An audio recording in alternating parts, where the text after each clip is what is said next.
My dear audience, in these days of rapid globalization, it is pleasant to realize that the topic of Eurasian continental structure is also being discussed in public, the so-called Eurasian continentalism.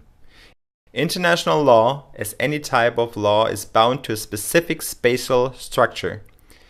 Globalization pushes the breakup of spatial structure, such as the destruction of nation-states. Everything and everybody becomes a commodity. There are two categories of foreign policy orientation of any governmental body. These are defined as naval powers and land-based powers. We define as follows. Land-based powers define their policy interests at their national border. Naval powers define their foreign policy interests at the opposing shore, that means always on foreign territory. Naval powers have been known throughout history as invaders, privateers, and pirates. The naval powers have developed naval law out of their history and tradition. The United States and Great Britain have maliciously introduced naval law as the new international legal law with the installation of the United Nations. UN law is naval law. Throughout the course of the history, the European powers developed for themselves what is now seen as classical international law. The essential step in the development of international law of the European land powers was founded and resulted from the accomplishments of the Peace of Westphalia at the end of the 30 Years' War. For the first time, the belligerent parties acknowledged each other as sovereign.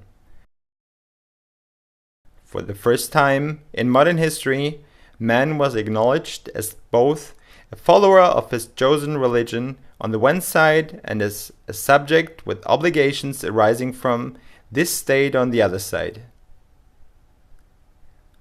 Through the concept of globalization, a concept of a world economic order is developed, in which man is reduced to the functions of working and consumption. In a globalized world, everything and everyone is defined as a commodity according to its utility. This is even valid for functions of state organizations and state services.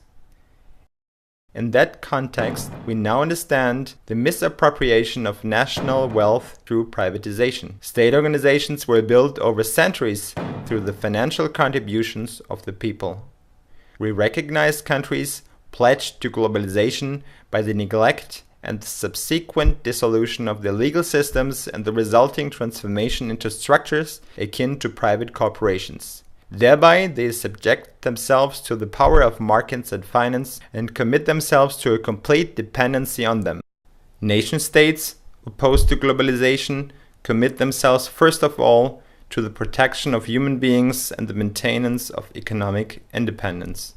The Allied Directive JCF 1067 from April 1945 expresses the reason for keeping Europe in a state of war unmistakably. It states, Germany will not be occupied for the purpose of liberation, but as a defeated enemy nation, with the purpose of realizing certain important Allied objectives. The result shows the intention.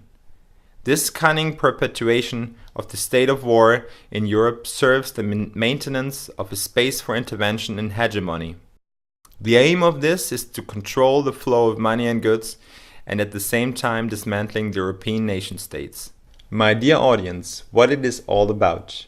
First, ending the rivalry of nations. Second, development of a Eurasian spatial structure with the prohibition of any intervention of outside powers. Third, differences unite and complement for an effective cooperation. I hereby invite you to participate at the Conference for Security and Cooperation in Eurasia. We, the people in our Eurasian homeland, profess our united recognition of the principles of the Eurasian Manifesto, initiate this Conference for Security and Cooperation in Eurasia called KSZEu.